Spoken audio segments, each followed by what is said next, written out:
Do you think she's dead? She's breathing, you idiot.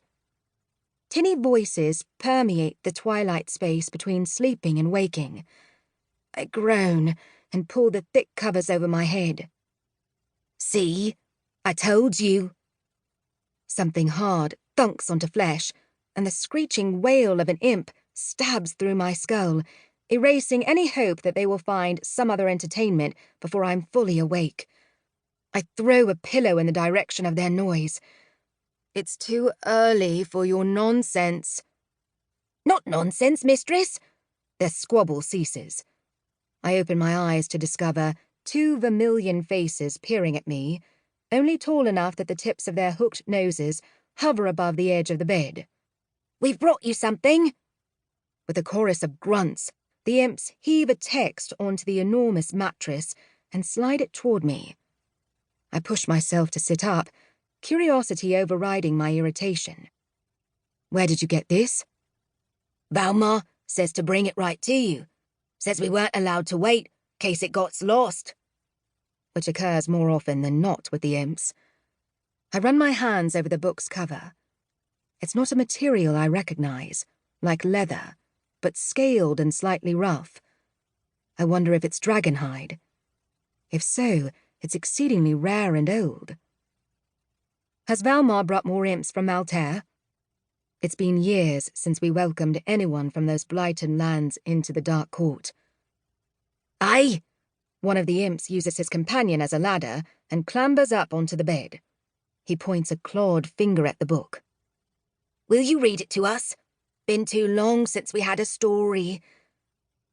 I trace the sigil stamped into the cover, the unique material made darker against the nearly translucent shade of my skin.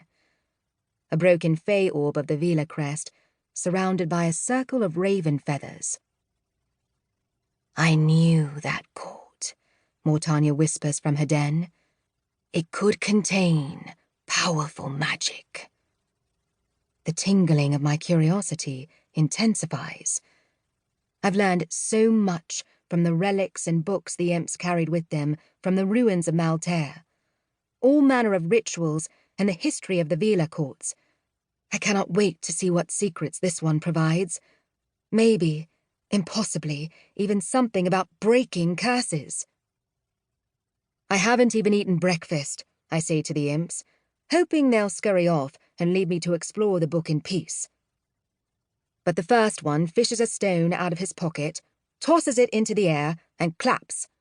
By the time he catches it, the rock is transformed into a glazed pastry. He presents it to me with a flourish and a jagged-toothed smile. Your favourite. The other imp applauds. I accept the pastry, but give him a playful pinch anyway. It was a blessing when we discovered the imps and their small magic. They can turn almost any bit of rock, wood, or material into a feast, and my skill in the kitchen never improved from the months I lived here alone.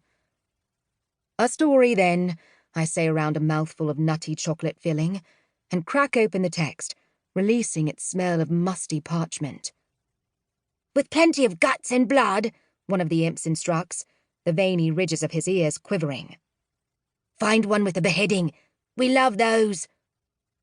I thumb through the pages, scanning entries detailing various events in the Fallen Court. Council meetings and ceremonies and special occasions.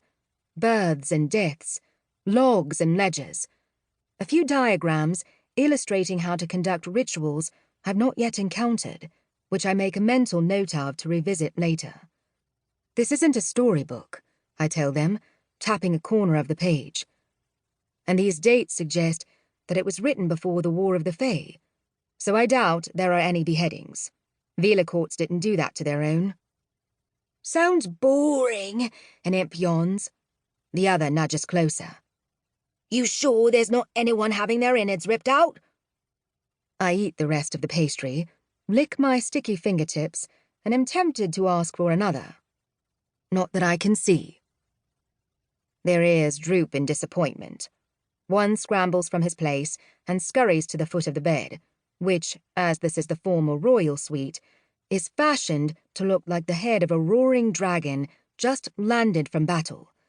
Its massive mahogany tail winds down one of the bedposts, and taloned wings dip down over the sides. "I shall tell a story then," he announces, "of Mistress Namara, and how she turned beastie and toppled the fat old king and rescued us imps from the Fey courts. How she swooped in with her green fire and—" "You're telling it wrong. You left out her claws and her teeth. Them's the best bits." The other rushes across the bed and barrels into him. Both fall in a tangle of limbs onto the floor. I rub my temples.